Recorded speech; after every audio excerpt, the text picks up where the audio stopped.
ആറളം ഫാമിൽ തൊഴിലെടുക്കുന്നതിനിടെ കാട്ടാനയുടെ ആക്രമണത്തിൽ ഗുരുതരമായി പരിക്കേറ്റ് മാസങ്ങളായി ചികിത്സയിൽ കഴിയുന്ന ആറളം ഫാം 12-ാം ബ്ലോക്കിലെ വൈഷ്ണവിൻ്റെ തുടർ ചികിത്സയ്ക്കായി സണ്ണി ജോസഫ് MLA, ജില്ലാ panchayat vice president Binoy Kurian, block panchayat president K. Velayudhan എന്നിവർ രക്ഷാധികാരികളായും ആറളം പഞ്ചായത്ത് പ്രസിഡന്റ് KP രാജേഷ് ചെയർമാനായും മുൻ പഞ്ചായത്ത് പ്രസിഡന്റ് KK ജനാർദ്ദൻ കൺവീനറായും ചികിത്സാ സഹായ കമ്മിറ്റി രൂപീകരിച്ച് പ്രവർത്തനം ആരംഭിച്ചതായി ഇവർ പത്രസമ്മേളനത്തിൽ അറിയിച്ചു.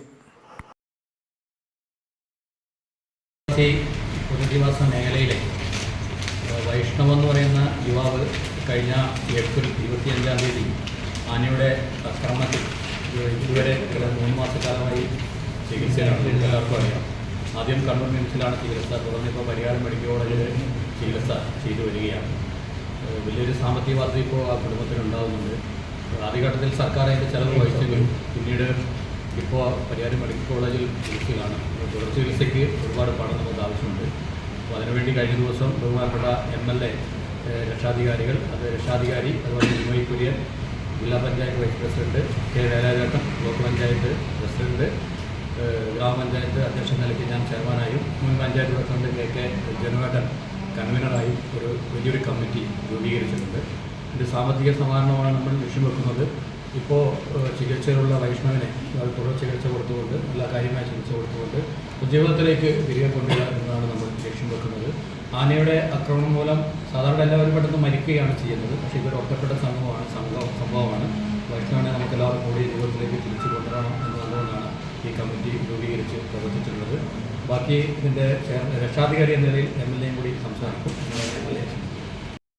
കേരളം പ്രസിഡന്റ് പറഞ്ഞതുപോലെ വൈഷ്ണവ് എന്ന യുവാവ് വളരെ ഗുരുതരമായ പരിക്ക് പറ്റി ഏതാണ്ട് ചലനശേഷി തന്നെ ഇല്ലാതെ പരിയാരം മെഡിക്കൽ കോളേജിലാണ്. 3 മാസത്തിലേറെ ചികിത്സയാണ്. ലക്ഷക്കണക്കിന് രൂപ ഇതിനോടകം മിംസ് ആശുപത്രിയിലെ ചികിത്സയിൽ ചെലവായിട്ടുണ്ട്. ഞങ്ങൾ വൈഷ്ണവിനെ ആശുപത്രിയിൽ സന്ദർശിച്ചിരുന്നു. അമ്മയും വലിയമ്മയുമാണ് സഹായത്തിനുള്ളത്. ജോലി ചെയ്ത് ജീവിച്ചിരുന്ന ഒരു ചെറുപ്പക്കാരനായിരുന്നു. ജോലി ചെയ്യാൻ കഴിയാത്ത സാഹചര്യം. ഇനി തുടർ ചികിത്സയിലൂടെ മാത്രമേ ചലനശേഷി തന്നെ വീണ്ടെടുക്കാൻ വേണ്ടി കഴിയുകയുള്ളൂ. ഈ സ്കൂട്ടിയിൽ പോയ വൈഷ്ണവിനെ ആന തട്ടി തെറിച്ചു വീണ് അതിനുശേഷം എഴുന്നേറ്റിരുന്നതാണ്.